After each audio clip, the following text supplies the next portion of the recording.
Good afternoon, friends. So my name is Rachel Brown, and this is my presentation of professional development models within our learning. So first off, let's look at an introduction. So this is just a brief information about me. Again, this is our assignment about professional development models assessment. My name is Rachel Brown, and here is our class for this semester. So first off, we're going to look at kind of two different models. And then within each of those models, you'll see we'll talk a little bit about it, and then we'll talk about the components and how we can use this within a classroom or a professional development setting. So the first model that we have, as mentioned here, I'll show you the name again, is our ARCS model. And this one was created originally by an educator named John Keller, and it focused on student motivation of students and how continual motivation can aid students to learn. So how we can keep our students continually excited and motivated to come to our classrooms and work.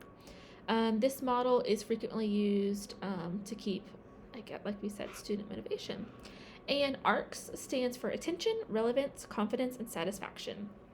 So the first kind of section of it, attention, in this step we look towards student interest and we figure out how we can best grab our students' attention. This can be done through things like games, active movement, real-world examples, or a variety of several different things combined to make it work the best it can. The second one is relevance. This is how we show the content that we're teaching is relevant to the students and how we can kind of bridge that gap for them. Then we have confidence. This can be implemented by allowing students to take control of the learning process from like student learning conferences or things like that to prove to them that they do know the material and that they have mastered it, that student confidence is huge in the classroom. And then finally, we have the satisfaction. And this is how we show, because it is known that motivation and satisfaction are directly correlated. So if our learners are satisfied that they're learning the concepts and having fun with it, they're going to be motivated to continue learning more.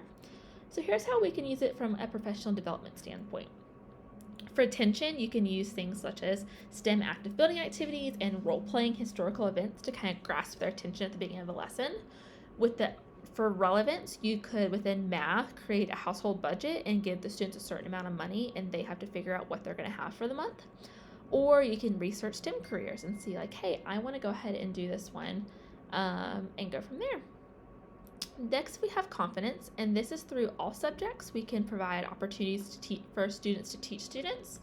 This can be through student-led conferences, small groups, etc. You can take certain students who are really excelling and have them teach other students what they're doing. And then finally, we have satisfaction, and this also can be done through all subjects by providing thoughtful descriptive feedback to students. This could either be written, oral, video, whatever provides the students with the most satisfaction that they need. The next model that we're going to look at is the ADDIE model, and this one is really one of the most widely accepted and most widely used models within the instructional design world. ADDIE stands for Analyze, Design, Development, Implement, and Evaluate, and that's also the typical order that the process would go. This model was officially created back in the United States in 1975 and was originally created for the U.S. Army Center in Florida. And then it soon spread across all military branches in the United States and then on to many other smaller companies and large Fortune 500 companies as well.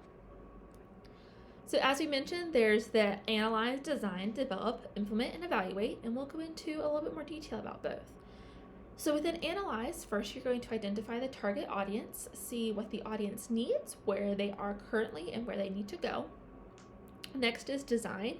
This is where you're going to create your learning objectives and a plan to achieve these learning objectives. Develop is when you're going to execute those plans with drafts and preliminary tests. This could also involve creating some simple prototypes as well. Implement is where you're going to begin to test the products with willing participants. And then finally, Evaluate is you're going to look at the original objectives to see how well the plans were executed and what you can maybe edit and change to help them be more successful in the future. Then for professional development, here's just some questions / kind of goals of each step. For the Analyze, what is the goal of the training itself? So what are we trying to accomplish? For the first D, evaluating the plan strategies. So evaluating what we've planned to see what's going to work better in the future. For the second the second D, which stands for design and development, we can be creating potential products for us to use. And this, as previously mentioned, often used as prototypes. For the implement, we have, for example, for me, I teach college courses. It could be allowing learners to access the courses and try them out. And then finally, the E is evaluating to make better plans for next time. So we'll come back out here, and here's my references for you. and I hope that you have a great rest of your day.